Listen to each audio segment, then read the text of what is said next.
What really happened with your host, Mike Rivero, because World War III is a really bad idea. Here is your host, Michael Rivero. And aloha, America. Welcome to our show. It is Tuesday, May 2nd, 2017, getting into the week here. We have a lot of stuff to talk about today. The phone lines are open, 800-313-9443. Mike is in our control room, his hand hovering over that telephone, ready to swoop on down and put you on the air. And getting right on into the news, obviously North Korea is still uppermost in a lot of people's minds. And McMasters is still out there rattling the sabers and threatening North Korea, and we're going to come get you. And it's not helping to settle things down. What it's underscoring is they don't want things settled down. They're trying to find some way to get a really nasty war going on which they can blame the coming economic crash.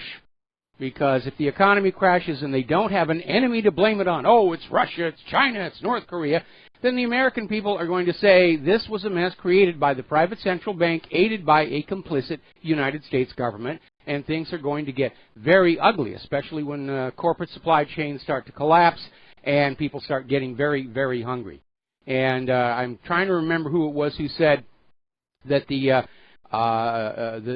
distance between civilization and total anarchy is 7 days without food. So we're possibly looking at that. Now, getting on back to this, basically, there are some serious analysts who are coming on out. And this article over in pry.org saying, is North Korea really a threat to the United States?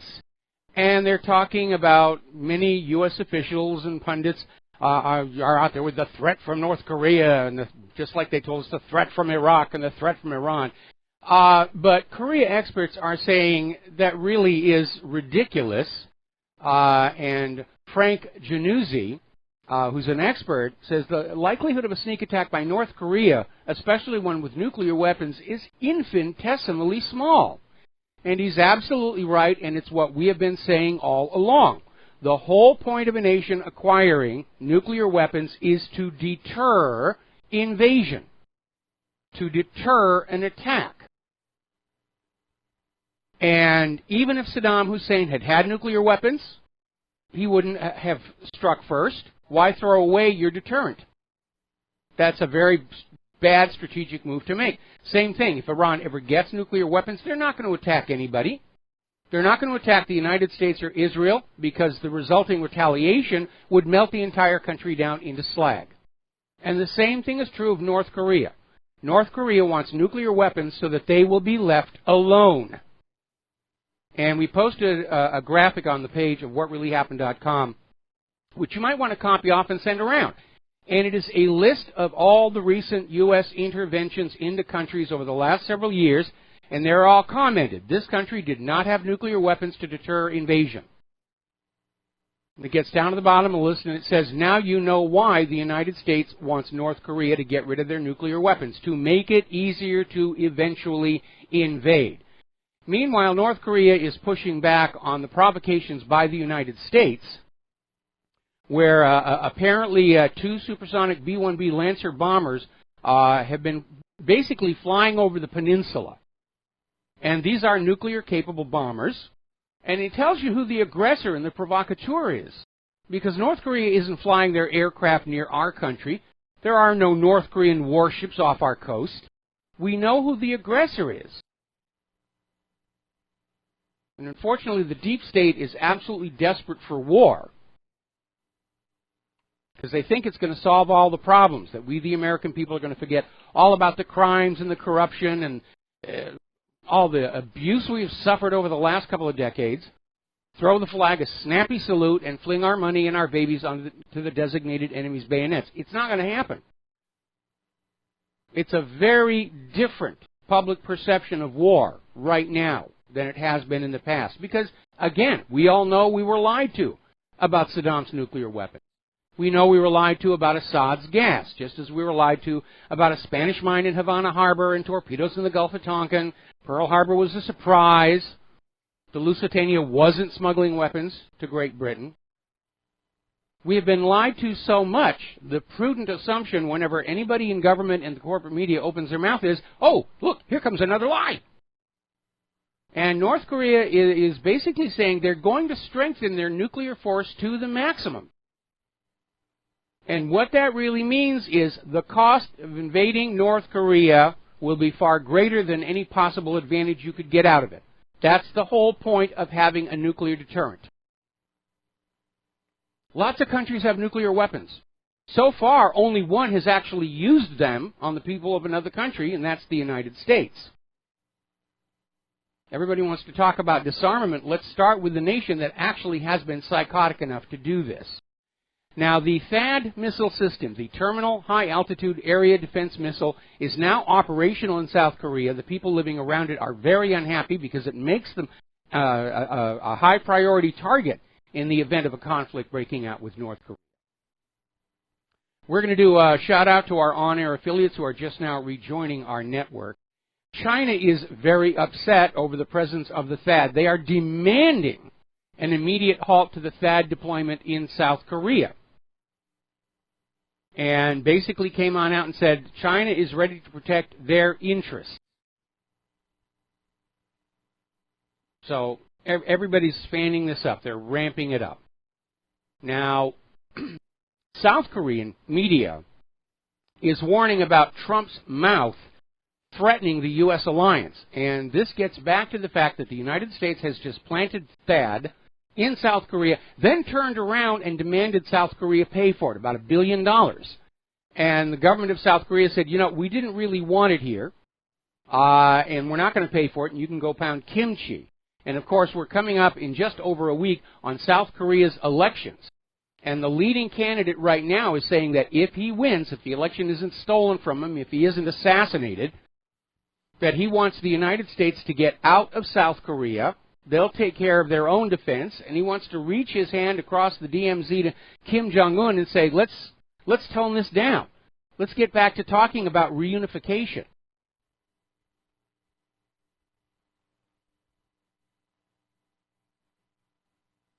So here we go. Now then, the other day I made a comment to the effect that the recent failed North Korean missile test may have been deliberate in order to allow Kim Jong-un to defuse the situation without having to back down and lose face. By sending a message to the world, well, none of North Korea's weapons really work all that well anyway. The United States is making a big deal out of nothing. And interestingly enough, we're getting a story out of Sputnik News where South Korea is saying that the test on Saturday wasn't a failure, that it was deliberately exploded at the top of its arc before it could leave North Korean territory. Now, they're going on to say that this was just Kim Jong-un not wanting to provoke by having the missile go down to the Sea of Japan. But it could be the other theory as well. I think the telling indicator would be North Korea is still saying they're getting ready to do their 6th nuclear test. And if that one turns out to be a fizzle, then yeah, North Korea is trying to ramp the situation down by showing the world their weapons don't really work all that well. And that leaves the United States nowhere to go. We demand you destroy your nuclear weapons and ballistic missiles. And Kim Jong-un comes back and says, don't have to worry about it, they're blowing themselves up. Now, getting on over to Syria, especially the Kurdish area, apparently the Syrian Defense Forces have ISIS on the run, and now Turkey is launching unprovoked airstrikes against the Kurdish fighters. And in response, both the United States and Russia are deploying troops who are going to be fighting side by side in support of the Kurdish fighters. That situation there is dangerously confused. Up in the north, Russia and the U.S. are at each other, and over by the Kurds, they're working with each other. Very, very hard to figure out what's really going on out there. Erdogan is turning out to be the wild card in all of this. Now, an interesting story is coming out of srbin.info, and it basically is saying that the American envoy to Macedonia has been one of the authors of this recent upset, rioting, protesting, turmoil. We know that Macedonia kicked out the George Soros NGOs a while back to try and head this off. But apparently, Ambassador to Macedonia, Jess Bailey, planned to recognize the new Parliament Speaker on Thursday evening, saying, oh, we have a new government in Macedonia. Now, for those of you who follow history, the same exact thing happened here in Hawaii. When the U.S. took over Hawaii and the American envoy recognized the new provisional government, even though he did not have the plenipotentiary powers and authority to do so. And this sounds like another envoy has stepped over the line to declare a new government in Macedonia, which is not our country, not really our business. Meanwhile, over in Serbia, Serbia seems to be pivoting more toward Russia and Vladimir Putin. They're now accepting Russian weaponry and basically saying they're not all that interested in joining the European Union, which is what Ukraine was saying just before the coup d'etat. Now, here's an interesting development, despite all the hostility going on. And by the way, Donald Trump earlier today had a phone call with Vladimir Putin to try and mend U.S.-Russian relations, and apparently Putin agreed to work with Trump on a diplomatic solution for North Korea. So they may be backing off on that. Of course, all it's going to take is somebody to do a false flag, like they did in Syria. Remember, it looked like Syria was finally winding down, and they had a false flag, and oh, they went back in again. So that's always still a wild card that we have to keep an eye on. But the Senate has quietly dropped the bill they were considering for new sanctions against Russia, and is instead turning their attention to Iran and demanding new sanctions against Iran over concerns about their ballistic missile program, which was never a part of the P5+1 deal. And again, Iran wants ballistic missiles as a deterrent. Iran is not a warlike country. It has been over 200 years since Iran initiated a war of aggression against another country. And it certainly hasn't happened since the 1979 Iranian Revolution, when they kicked out the U.S. puppet ruler, the Shah. They're not the threat to peace in the Middle East.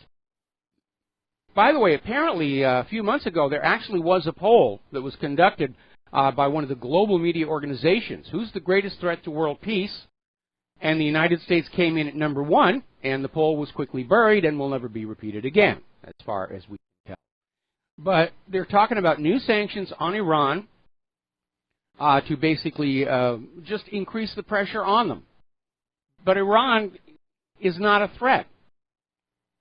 It's complied with the P5+1. It is pursuing peaceful uses of nuclear technology, which it is allowed to do because it has signed and ratified the Nuclear Non-Proliferation Treaty. It has allowed all IAEA inspections.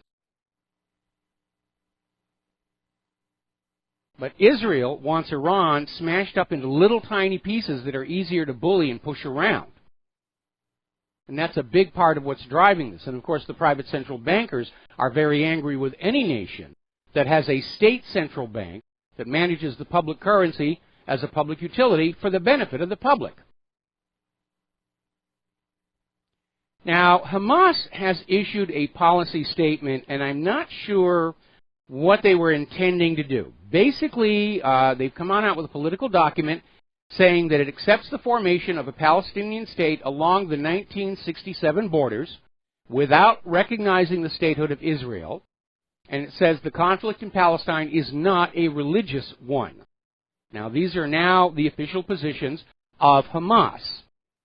And I'm sorry to say this, it is a little unrealistic, because Israel's opening position on any discussion of any talk is you will recognize the statehood of Israel.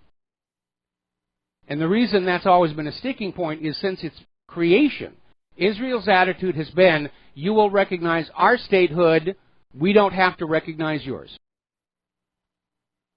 And on that one sticking point, we have seen so much bloodshed and destruction. Now, Fatah and Hamas should have been working much closer together, but I think Israel encourages a division between Fatah and Hamas to keep the political turmoil going in Palestine and the West Bank in order to avoid peace talks by saying, we don't know who's in charge over there. We don't know who to talk to. But Israel will never accept the 1967 borders. That's why they've been building all these illegal settlements all over the West Bank. They're going to say, return to the 67 borders. It would be horrible to uproot these poor people and send them back to Israel. There is one solution. Nobody will ever go for it, but I'm going to throw it out there anyway. And that is establish the state of Palestine on the 1967 borders and say the illegal settlements can stay. And the people can go on living there. And they can worship as they choose and they can live their lives. Problem solved. It's not going to happen. But that would be the ideal solution. All right, we're going to go ahead here and take a phone call from Mike in Arizona. Aloha. Welcome to the show. What's on your mind? Yesterday, you got a call. There was someone was asking about the difference between napalm and Agent Orange, and then there was also a follow-up question having to do with the use of Agent Orange in Korea. Yes. And I'll make a reference to the latest Veterans of Foreign War magazine. You can access it online. It's vfw.org. Mm-hmm. It's in the May of 2017 issue. And the national commander of the VFW had gone to Washington on March the 1st to the Joint House-Senate Committee on the VA.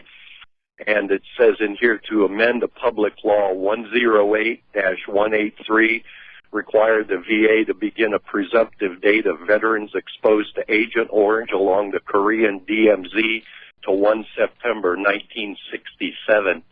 So it kind of answers some of the questions from the caller yesterday that, yes, in fact, that Agent Orange was used in Korea, but the earliest date is most likely around 1 September 67, so it was not used, as far as I can tell right now, during the quote-unquote Korean War.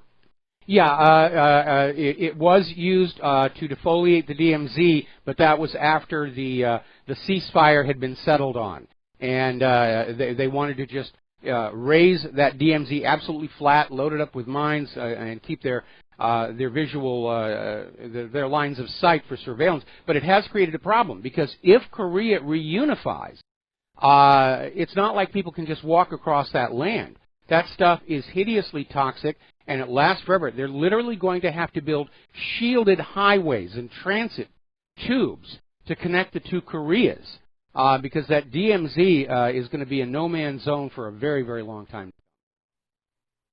Now, there's a train track that's laid across. A couple of years ago, they had it open, and the trains were going back and forth. So there are alleys through there. But, yeah, that's always been a sticking point about the DMZ. I recall back, it was like in 1976 or something, that there was a big tree in the DMZ, and the U.S. had sent out some people to trim the tree back, and the North Koreans showed up and hacked them to death with axes. And then we sent in the 82nd Airborne and blew the whole tree up. So there certainly is. But it was just, trying to answer the question of somebody else had called yesterday and asking about the Korean War and DMZ and Agent Orange and everything. So that's all I have to say. Mahalo. Aloha. Aloha. Mahalo back at you. And as I mentioned before, Agent Orange was developed in part and tested over at the University of Hawaii at Manoa. And apparently there was an accident where 3 students were killed, and they tested it down on the Big Island. And where they tested it, and we're talking about, this was back in the mid-1960s, where they tested it, it's still fenced off, and you cannot go in there. The main component of it is dioxin, which is very toxic, and it just lasts forever. I don't, off the top of my head, remember how long it takes to decay, but it's a very, very long time. I know there's one area in Europe where back in the 70s, I think, they had an industrial accident that released a bunch of dioxin, and it's still toxic, permanently fenced off. We'll be right back after these words from our sponsors. And aloha, America. Welcome back to our show here. And a little footnote to the issue of Israel and Palestine. Last week, we put up a couple of posters and mentioned that in New York City, Gilad Atzmon was going to be taking part in a discussion about various affairs related to Israel and Palestine, to be followed by a jazz concert, because Gilad Atzmon is a very well-known saxophonist, and he's got record albums out, and he's been touring with his band. And we detailed on how various pro-Israel groups around New York were trying to get it shut down. They were putting pressure on the venue. They'd actually gotten other venues to reject the presentation, and Gilad finally found somebody who stood firm, and apparently all of the bad-mouthing in the local media had no effect, or it had the band in Boston effect, because apparently they had a huge turnout there to listen to the discussion and to listen to some really, really great jazz. So congratulations to Gilad. We're going to take another phone call. Steve in California, aloha. Welcome to the show. What's on your mind? Well, it's a little off course from what you've been talking about. It's just an observation, and it's just referring to the vaccine issues, the mandatory vaccines, and government saying it's safe. That I remember when I was in basic training, and this is before I had any kind of medical training whatsoever, because I got that later. But I remember they had us in basic training, our flight, about 50 guys walking around and with plastic bags and picking up debris off the ground, and we were told to pick up pigeon feathers. And but at that time I had no medical knowledge, but now I know about histoplasmosis and all the other diseases that pigeons carry. And I'm thinking, here's a government that's telling us to pick up all these pigeon feathers and putting us in harm's way already at that time, and they're the same ones that are now pitching these vaccines as being safe. And I just had to laugh about it, thinking I was young, 20 years old, I didn't know, and I was told to just pick these feathers up, and we're all walking around picking up, possible diseased feathers from pigeons. I just can't get over how the same government is the same one that's telling us that these things are safe, and I know they're not. So, well, remember 9/11, the head of the EPA told all those first responders it was perfectly okay to go into all that debris without any protection, and those responders are dealing with cancers, mesothelioma from all of the asbestos. The government will casually send huge numbers of people off to their deaths to serve whatever purpose they think they need. During the height of above-ground nuclear testing in Nevada, they wanted to run an exercise about blowing a breach in the enemy lines with a small nuclear weapon, and they had a whole bunch of soldiers whose only protection were sunglasses. Their assignment was to run through the aftermath of the nuclear blast and get to the rear echelon areas of the simulated enemy force. And they spent the rest of their lives with cancers and leukemia, and the attitude of the government was, well, if you're in the military, bad things are going to happen to you, and just basically abandon them. Well, did you mention that? I worked in a hospital in Utah, and I remember getting all those, what we called patients downwinders from all the nuclear testing, and they came in, they were very ill and sick with different cancers and all died. They're probably pretty much all gone now. But I remember that, the downwinders. But the last thing I want to leave you with is that I've just noticed today, listening to a lot of internet radio, that they're pushing military reserves right now quite heavily, right before the graduation for colleges, and I assume it's because there's no jobs available. But also, we remember as we were growing up, the easiest way to get out of a conflict or war was to join the National Guard. Now we know that's the first way to get into a war. So just notice that they're playing those commercials an awful lot right now. Yeah, we're seeing a lot of recruiting commercials here. And again, you're right. A big part of what is supporting military recruitment is not the glory of war, but the fact that there are no other options for young people. And again, Claire and I saw this ourselves with that young group of people who'd signed up for the Air Force. And we were just saying, why did you join? And they said it was that or homelessness because of the depressed job market and the terrible wartime economy. Well, that's exactly what brought me to the military back in 1981, a very, very bad economy. That's what got me in, Same situation. When I was in high school, I actually briefly considered joining the Air Force, but I figured with my eyesight, I'd spend my entire time repairing helicopter transmissions or something like that. All right, thank you for the call, Steve. We're going to take another break here for commercials, and we'll be back with more news. And aloha, America. Welcome back to the show. Now, as you're probably aware, the Pentagon wants to update our weapons to deal with the increased threat from, well, whoever they're imagining is threatening us this week. And they're reacting to some of the heavy armor in other countries by planning an upgrade to the current fleet of Abrams tanks. And it's called Active Protection Systems. And basically it is an add-on to the Abrams that uses sensors and radar and very fast computers to basically detect incoming enemy fire such as RPGs and other anti-tank guided missiles and intercept them way out before they can get close to the tank and detonate. And it sounds really good. Sounds like it'd be a lot of fun to work on. But I see a problem here, and it gets back to the comment I made about an over-reliance on active defensive systems versus passive heavy armor, because we already know Russia's electronic warfare capability appears to be the best in the world.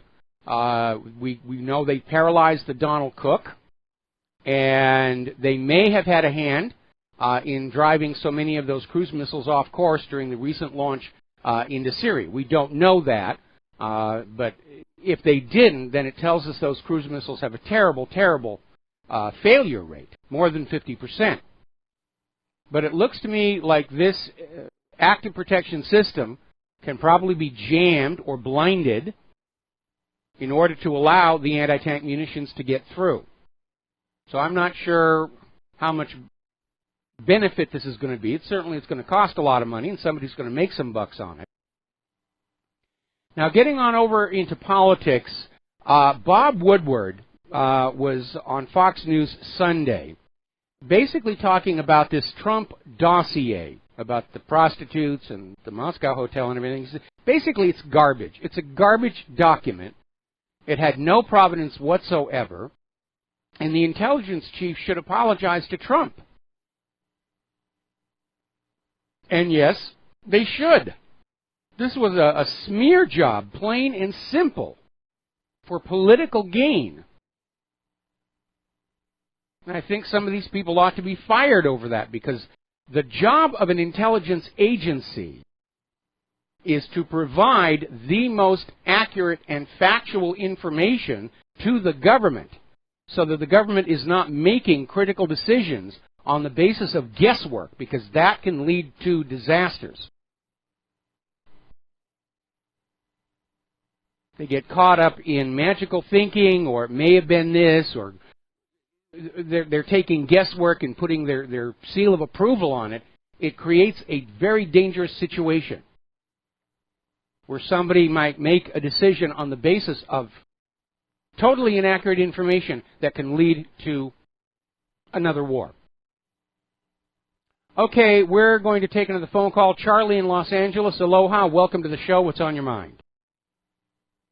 Well, how you doing? What's on my mind is, if you remember back in 2006 when Israel went into southern Lebanon, it was the Russian anti-tank weapon that Hezbollah used to blow them out of there. They sent them back home with their tail between their legs, and I wouldn't trust any anti-tank missile in a tank. They'll blow the Abrams tank right off the ground. Well, the Abrams is old technology, to the best of my knowledge. I mean, they tried to put reactive armor on it as one possible stopgap. But generally, I mean, the history of weapons development is going to be that as you develop better bullets and better armor, the bullets are generally going to get through, because the armor has to remain intact, keep its physical integrity. The bullet doesn't. And some of the anti-tank munitions are basically literally making themselves into a spray of hot liquid, is one of the warheads. I forget the name of that one. They're using depleted uranium darts on it, Hesh rounds, it's very, very difficult. Tank warfare is an ugly business, and I'll tell you this, I have to take my hats off to anybody who serves in tanks, or for that matter, submarines. Because it is very easy to suffer a horrific death in there. And I've been in enough tanks to realize they're very uncomfortable, And it is. It's just a slugfest out there. Well, it's basically made anything that carries, personnel. I mean, these things, if you could just you can go on YouTube and see how these things operate. I mean, that Abrams tank was just totally blown away. And if that's what we have, you can't even go over there. You can't even get on the ground over there and be safe, because these things are operated by one man. They can hide in the bushes at 2,500 feet. Yes. So the playing field has been equalized by technology, and it's not a very good job to have. And I think most of these guys know what's going on. So I think they're probably having a shortage of tankers. I would not be surprised at all. And this whole active protection system may be being created more to reassure the tank crews that they can survive a battle than to actually help them survive a battle. I remember a story. Yeah, good luck with that. Yeah, well, no, it does work. I remember years and years ago there was a big stink that came on out where naval aviators were being given these little packets of shark repellent as part of their kit if they had to eject from the aircraft. And it was just one of the ways of saying, yeah, you're going to go into the water, there may be sharks, don't worry, put this in the water and the sharks will stay away. Then somebody actually found out the sharks actually liked the stuff. It drew them on in. And that shark repellent was actually created to reassure the pilots, to make them brave, to send them out over the ocean, confident and serene that they would survive no matter what happened to them. Okie doke, Mike. Talk to you later. All right, thanks an awful lot. We're going to let you go here. Now then, another little article here. How the Russia spin got so much torque. And it's now pretty well established that all of this Russia hacking, Russia interference was created right after Hillary Clinton lost the election. And apparently campaign manager Robbie Mook and campaign chair John Podesta assembled all of the communications team at the Brooklyn headquarters to basically engineer the talking points, that the election wasn't honest, that it had been interfered with by Russia, by Russia, by Russia. And it's another example of people not taking responsibility for their own failings and faults. Now, the Democratic Party has actually come on out and said, here's what really happened. Basically, Hillary's base didn't get out to the polls. And Trump's did. Sorry, Rachel Maddow, about your Russia conspiracy theory, but do you remember back during the campaign the photos of the Donald Trump rallies and the huge stadium crowds he had, and the Hillary Clinton gatherings, which were 20, 30 people? Sometimes you put her own campaign workers in front, so the cameras made it look like even more people had showed up. That was the giveaway right there, that Hillary's base was not mobilized. But that hasn't stopped Hillary Clinton from still being on out there screaming that I was on the way to winning until Comey and the Russian WikiLeaks. Now, in terms of Comey and the email investigation, again, she's not taking responsibility for her own decisions. Had Hillary played by the rules at the State Department, if her campaign had played by the rules, if her staff had played by the rules, there never would have been an FBI investigation to begin with. So Hillary has to own that one. She never will, but she has to. And as far as the Russian hack of the DNC, the one company that was allowed to examine the DNC servers, CloudStrike, has now backed off, saying that they know it was Russia. They've been called by other security companies on several major flaws in their analysis. So even they're saying, no, we're not sure what happened. The best information we have is that Seth Rich leaked the information, carried it out of there on a flash drive, and gave it to somebody who gave it to WikiLeaks. And, of course, Seth Rich was murdered shortly thereafter. That's what's going on out there. But Hillary Clinton is still out there saying it's the Russians did it, the Russians are on Donald Trump's side. Well, recent events doesn't really look like that at all. We're going to take another phone call. Bob in Las Vegas, aloha. Welcome to the show. What's on your mind? Hi, Mike. Thanks for taking my call. I think it was the previous caller. He was talking about a shortage of guys in tanks. Is the military developing unmanned tanks? Because I've seen videos of Russian unmanned vehicles. Yes, they are. Yes, they are. They've already developed and deployed driverless supply trucks to just bring stuff to the front line without risking a human driver, because those civilian drivers are paid huge amounts of money to take that risk. And so now they have these driverless trucks. One of them was shown on Top Gear before the departure of Jeremy Clarkson and James May and Richard Hammond. And by the way, the new Top Gear, it's a good show here. But the old Top Gear showed this truck and how it could go over all this terrain, and it could be totally autonomous or it could be remotely driven. And I would imagine at some point a remotely controlled or an autonomous tank is probably out there being developed. Now, the problem with any remote control device is it can be jammed. And the danger with an autonomous tank is that if its software misidentifies a friendly, you're going to see somebody friendly get blown up. So there are some theoretical issues with it. You know, like going to another subject, you may recall David Halberstam's book, The Best and the Brightest. Yes. Yeah, I guess that was regarding the men who got us into Vietnam. Yes. Even today's generation of leaders, you know, I guess they call themselves the best and the brightest. Many of them are Rhodes Scholars. They've gone to Harvard Law School. Look at the mess that they've gotten this country into. Close to $21 trillion in debt, a permanent state of war, and these wars don't affect anything. They don't bring democracy and peace and prosperity to these countries. All they do is bring death and chaos. Look at these best and the brightest. Look what these men and women have done to this country and the world. And now they're taking us to the brink of nuclear war. And if they mess up, they stumble, they just go into their bunkers that we paid for. And as you said, we're not going to be allowed to get in there. That's the best and the brightest. Look what they've done to this world. Well, I understand David Halberstam is working on a new updated book called The Worst and the Stupidest.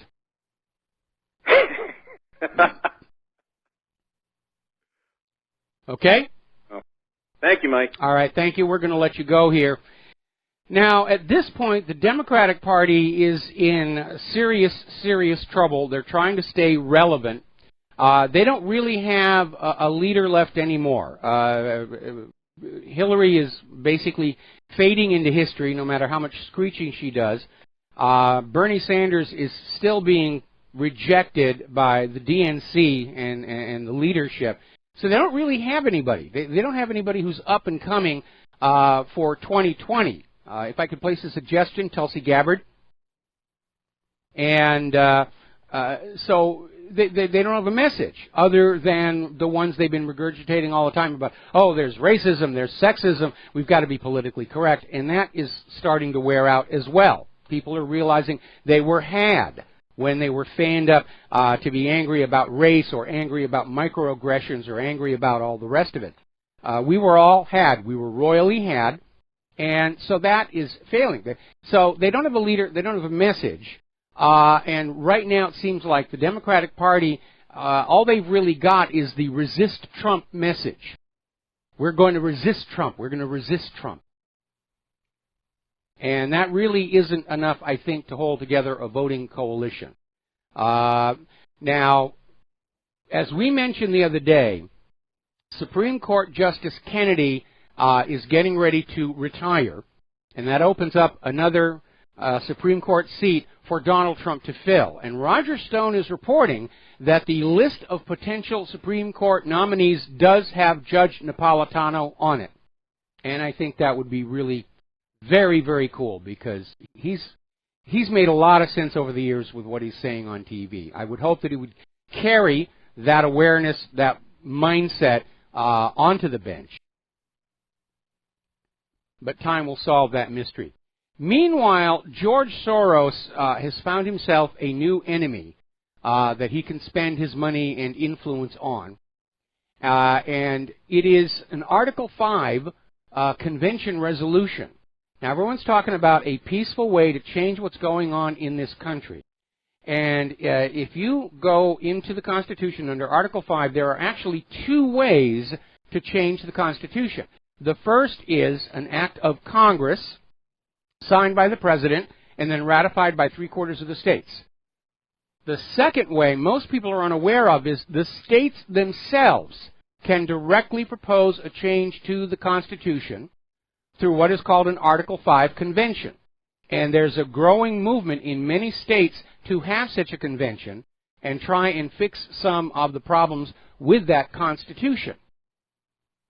And Soros is looking at this as a potential threat to his push toward globalism. And apparently he is now lobbying and spending money going into these states, trying to basically talk down, lobby down the willingness of the states to engage in an Article 5 convention.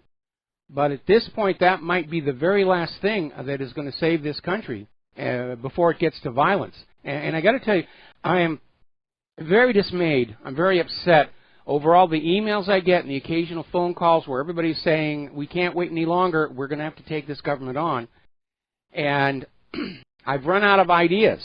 I would still like to see more of a Soviet Union-style collapse, but I understand people are angry. We see it all around us, everywhere we go. We see it in reckless, crazy driving, a tendency toward anger. Even people who don't really understand what's going on have a sense that something has gone horribly wrong with this country, and they're very, very upset. Now, getting on to the issue of the corporate media, there have been reports that with co-president Bill Shine leaving the company, that Sean Hannity might follow him. And according to this story over in The Last Great Stand, they were talking about how Sean Hannity and Bill Shine may be the core of a brand new conservative news network to take the place of the now left-leaning Fox News. Unfortunately, that story appears to be little more than a rumor. Sean Hannity has come on out and said he is not, in fact, leaving Fox News. We're going to take another break for commercials, and we will be right back. And aloha, America. Welcome back to the show here, and we're going to go ahead and take a phone call from Glenn in Philadelphia. Glenn, aloha. Welcome to the show. What's on your mind? Hi, Mike.